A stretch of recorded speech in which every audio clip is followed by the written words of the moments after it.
반갑습니다. 오늘은 약속드린 대로 또 이제 진도를 조금 나가서 사무엘 상서로 넘어갑니다. 사무엘 상서는 구약 역사서 중에서 다른 책들에 비해서는 조금 익숙한 책이지요. 사무엘이라는 이름이 우리에게 또 익숙하고, 그리고 다윗이 등장하는 성경책이기 때문에 구약 성경 중에서 비교적 교회 소개가 되는 책 중에 하나입니다. 그러나 이 내용에서 우리가 이제 정말 읽어내야 하는 그 중요한 대목을 대개 놓치거나 아니면 또 발견하지 못하거나 그런 경우가 많기 때문에 함께 본다는 것도 또 유익한 시간이 될 겁니다.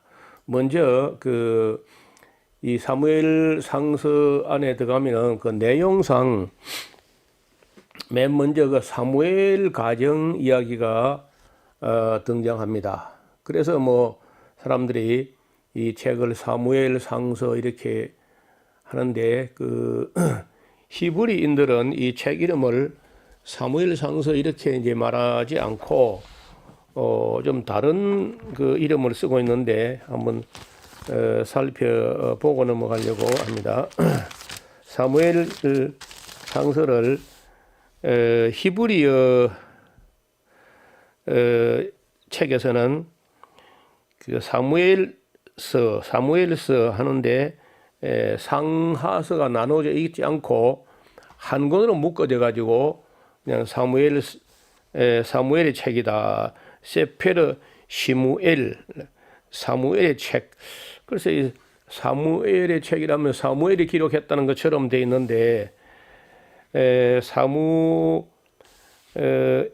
사무엘의 책이라고 하기보다는 우리는 사무엘이 주인공으로 나오는 책, 뭐 이런 뜻으로 사무엘 상서 또 하서 이렇게 나누어서 생각합니다. 그런데 이제 이 책을 헬라어로 번역했던 그 유대인 학자들은 이걸 사무엘의 책이다 이렇게 보기보다도 바셀레온 알파, 그 왕국 이야기 알파 1번 이렇게 이제 하는 거죠. 그리고 이제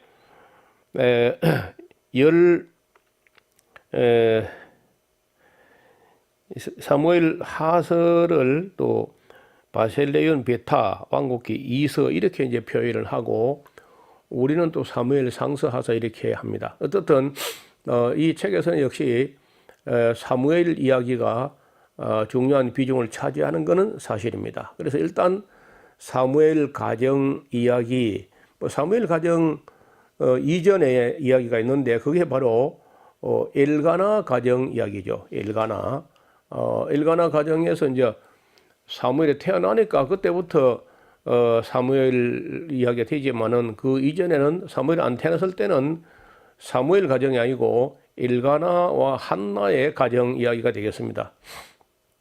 그다음 엘리 제사장 가정의 이야기. 자, 제사장이면서 참 그 어려움을 겪었던 그런 가정이 있는데 엘리 제사장 이야기입니다.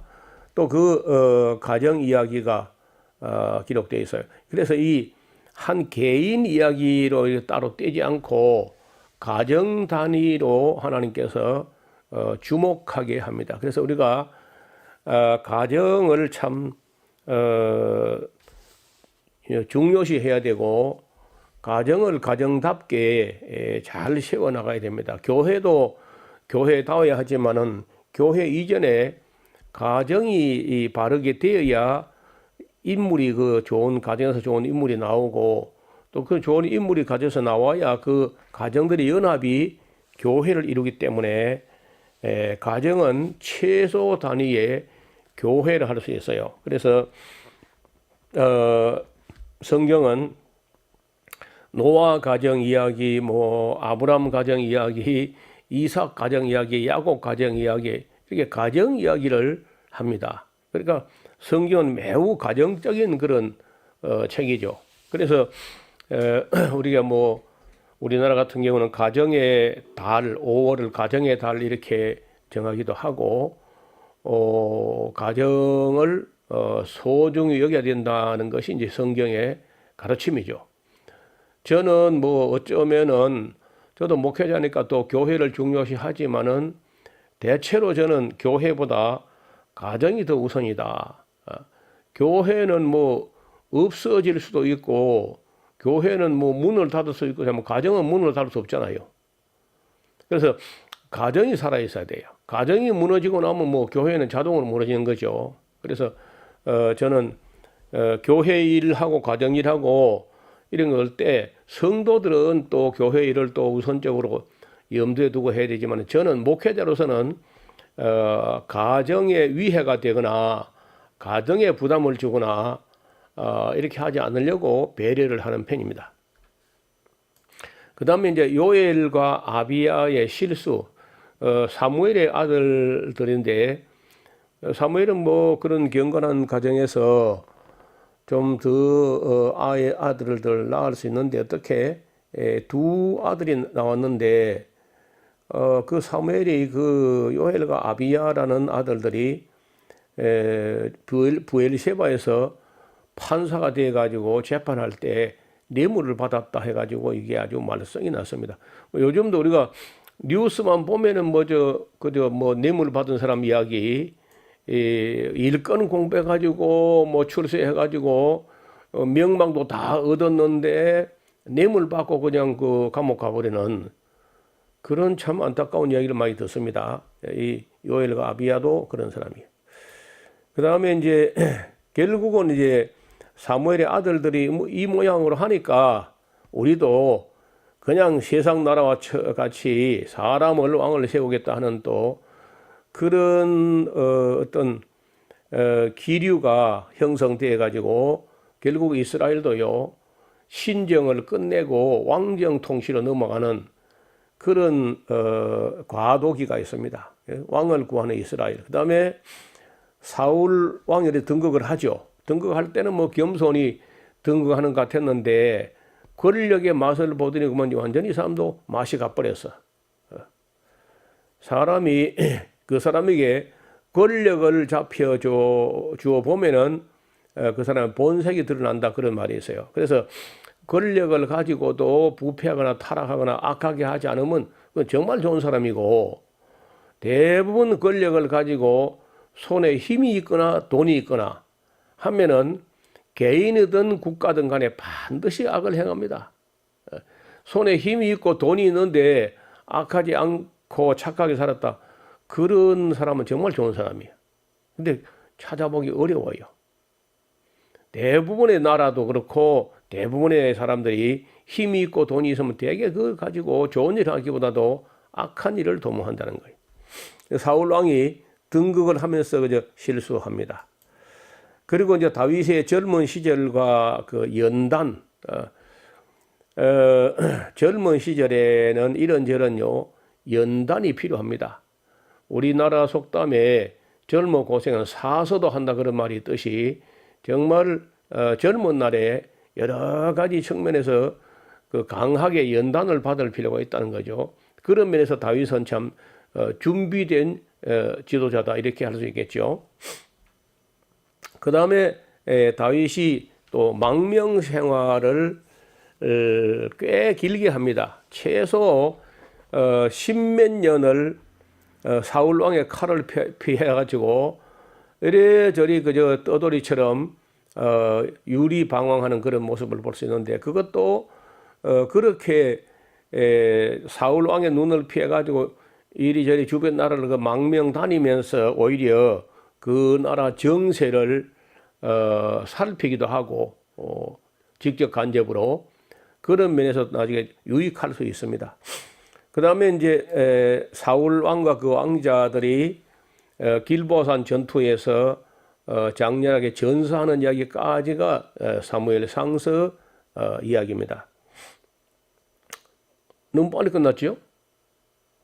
예, 사무엘 상서가 이야기가 복잡한 것 같아도 대체로 뭐 이런 내용으로 구성되어 있습니다. 먼저 우리가 그 사무엘 가정을 조금 가까이 가서 좀 볼 필요가 있는데, 맨 처음에 사무엘상서 첫 머리가요, 에브라임 산지 라마다임 소빔에 에브라임 사람 엘가나라 하는 사람이 있었다.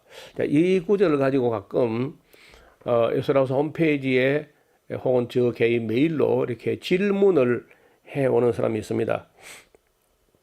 아니, 이 엘가나하고 사무엘이 레위 지파요 제사장인 줄 알았는데 여기 보니까 에브라임 사람으로 나오지 않습니까? 뭐 이렇게 이제 질문을 해오는 거예요. 예, 두 가지 다 맞습니다. 레위 지파란 말도 맞고 에브라임 사람이란 말도 맞아요.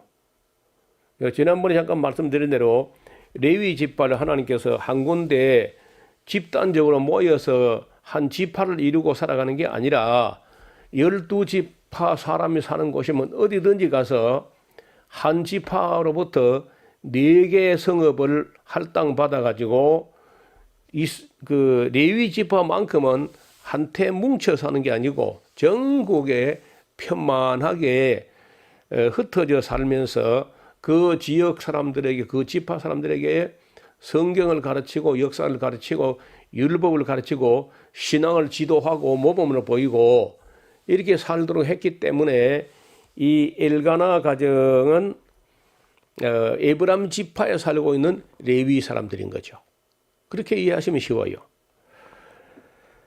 엘가나라 하는 자가 있으니 이는 여로함의 아들이요 엘리후의 손자요 도후의 정손이요 수읍의 현손이더라. 그에게 두 아내가 있으니 하나의 이름은 한나요 하나의 이름은 브닌나라. 브닌나는 자식이 있고 한나는 무자더라. 처음부터 그저 아내를 둘씩이나 거느린 게 아니고 한나가 이제 첫 번째 부인인데 아기를 못 가지니까 둘째 부인 브닌나가 들어와서 아이를 낳은 거죠. 그래서 이 사람이 매년에 자기 성읍에서 나와서 실로에 올라가서 만군의 여호와께 경배하며 제사를 드렸는데 엘리의 두 아들 홈리와 비느하스가 여호와의 제사장으로 거기 있었더라. 이제 그 홈리와 비느하스 이야기는 이제 이따 나올 건데 이야기가 일단 사무엘 이야기를 시작하다 보니까 사무엘 이게 먼저 나와서 그렇지 그 이전에 이미 엘리 제사장 이야기가 그 존재하는데 그 이야기 조금 이따가 나오게 됩니다.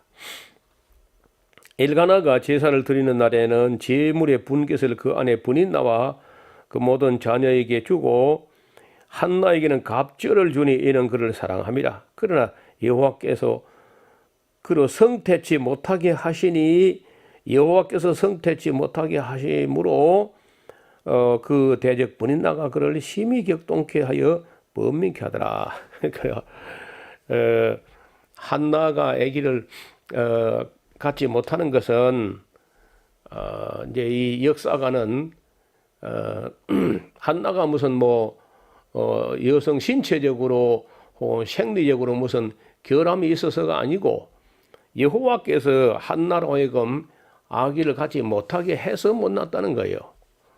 그래서 못 낳게 되니까 그 브닌나가 둘째 부인이 그 첫 번째 부인을 아기 못 가지는 여자라고 해가지고 아주 또 그 뭐 관시하고 하는데 여자들하고는 다 한국 여자나 이스라엘 여자는 별 차이가 없는 것 같아요.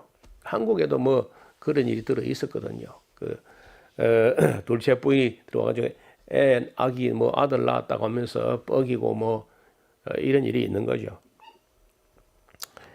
그래 매년에 한나가 여호와 집에 올라갈 때에 남편이 그에게 같이 하며 브닌나가 그를 격동시키므로 그가 울고 먹잖아요. 그 여자가 브닌나라는 여자가 얼마나 그 한나라는 그 마음 착한 첫 번째 부인을 약을 올리고 괴롭게 하고 스트레스 받게 하는지 그 한나가 못 견뎌 합니다. 그래서 남편 엘가나가 그에 이르되 한나여 어찌하여 울며 어찌하여 먹지 아니하고 그리합니까? 어찌하여 그대의 마음이 맨날 그 슬프기만 합니까? 내가 그대에게 있어 10아들보다 낫지 않소? 해도 한나는 뭐 남편이 아무리 잘해줘도 그 분인나가 하는 걸 볼 때마다 약이 오르고 그냥 밥맛이 없고 힘들어요. 네, 그들이 실로에서 먹고 마신 후에 이 실로라고 하는 것은 에브라임 지파의 수도가 되는데 그 이스라엘 땅의 지도를 놓고 이렇게 보면요, 요단강 동편 길르앗 땅은 헤르몬산에서부터 쭉 이렇게 내려와서 그 약간 고지대가 됩니다. 그 바산 골란 공원에서부터 해가지고 길르앗 땅에서 쭉 해서 아바레 산맥까지 쭉 이게 약간 고지대예요. 그리고는 이제 그 다음에 서쪽으로 요단강 요르단 밸리나 요단 계곡이 있고 그 다음에 이제 그 헤브론 예루살렘으로 해가지고 세겜으로 이어지는 그 역시 또 한 산맥으로 쭉 이어져요. 근데 그 중간쯤에 실로가 있습니다. 실로는 에브라임 지파의 수도로서 여호와의 법궤가 여호수아가 그 가나안 정복할 때 그 지도자였기 때문에 그 실로가 에브라임 지파 수도 실로에 여호와의 법궤를 모시고 거기서 그 매년 제를 드리고 이렇게 하는 거죠. 그때에도 이제 아직 예루살렘에 성전을 짓지 않았을 때이기 때문에 늘 다 실로에 가서 제사를 드리고 예배를 드리고 하는데 실로에 법궤가 있었던 때가 아마도 300년 이상 거기서 있었어요. 실로에서. 그래서 우리가 앞으로 그 실로라고 하는 지명에 대해서 좀 익숙하고 또 지도를 펴놓고 실제로 실로가 얼마만큼 되는지 공부를 해 두시기를 바랍니다.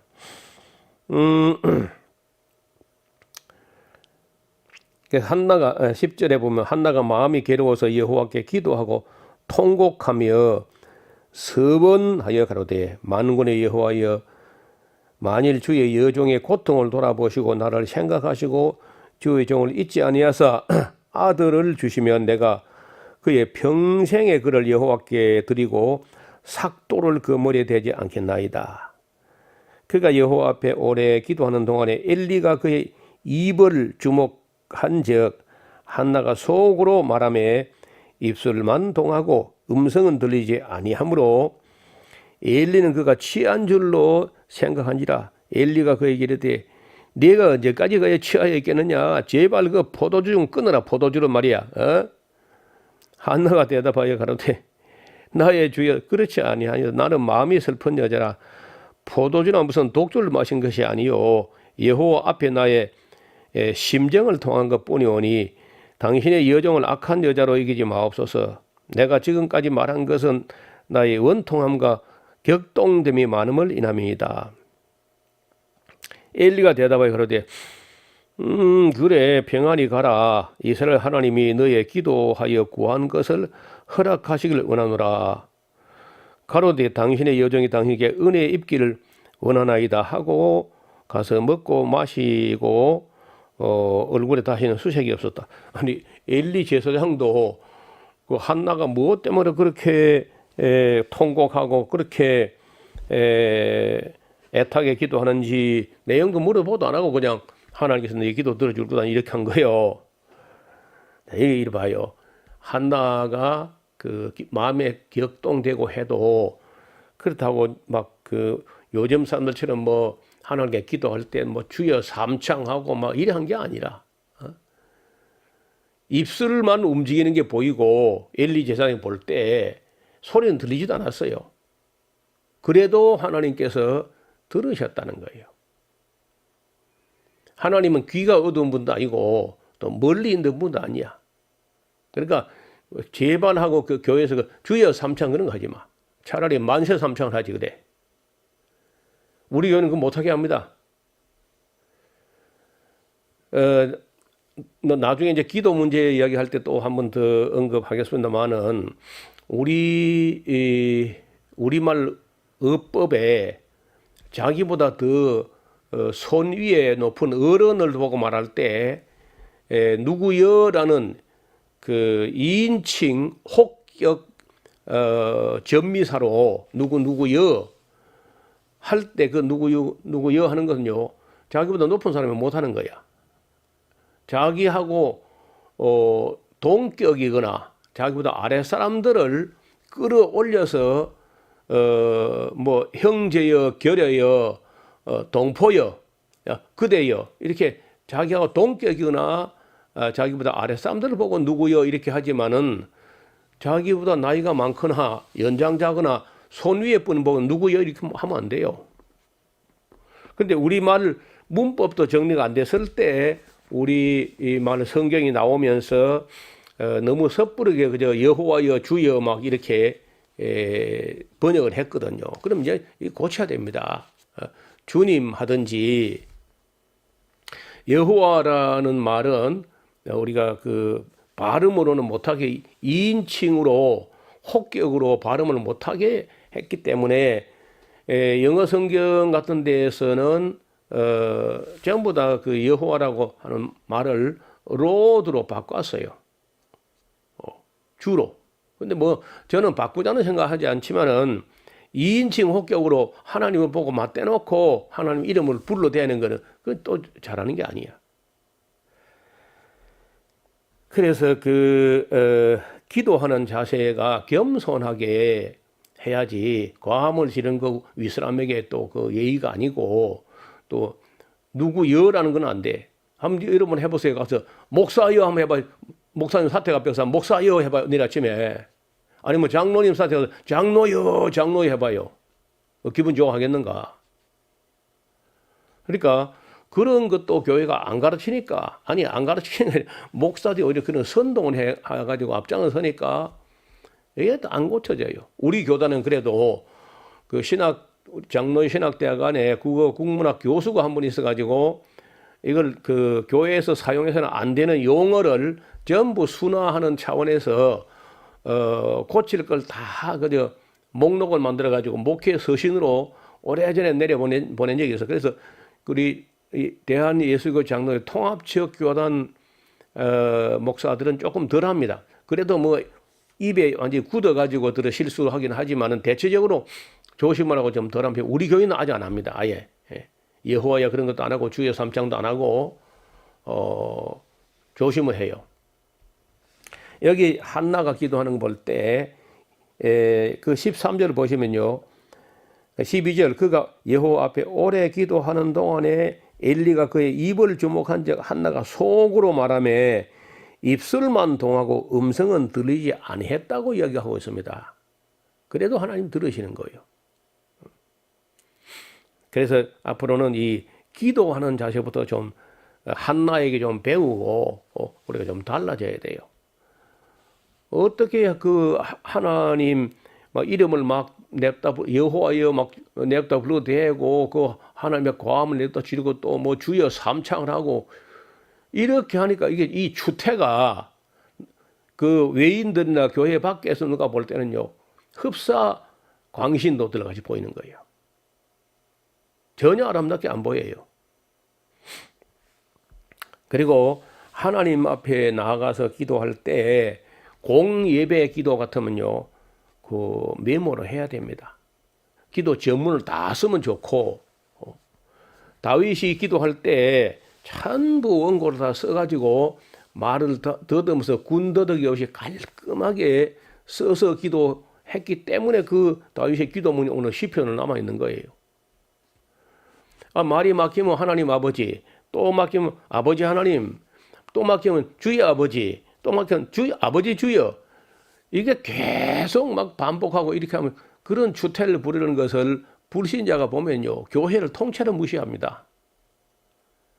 그래서 정말 깍듯하게 기도문을 준비하고 다윗은 그래도 하나님께 부족하다 느껴가지고 그걸 음악 곡에 자기가 악기를 만들어서 작곡을 해가지고 그 기도문을 갖다가 노래 가사처럼 써가지고 작곡을 해가지고 노래하고 수금에 아우러서 그 찬양에 싸서 하나님께 올려드린다. 그런 마음으로 기도를 했다, 다윗이.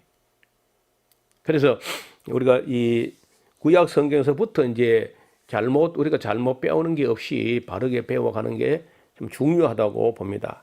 오늘 이 한나의 기도하는 자세부터 그 가정 이야기를 하다 보니까 또 시간이 다 된 것 같아요. 오늘 여기까지 하고 다음 시간에 그 본론으로 들어가도록 하겠습니다. 감사합니다.